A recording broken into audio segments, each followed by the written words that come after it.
Mahal pa kita, but you deserve someone better.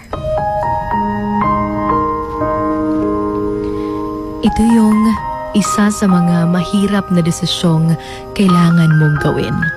Yung palayain yung taong mahal na mahal mo pa.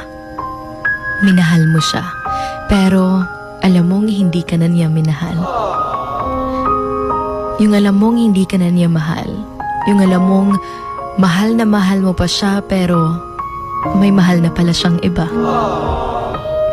Minsan, gusto pa sana nating umasa, pero alam nating ito'y malabo na.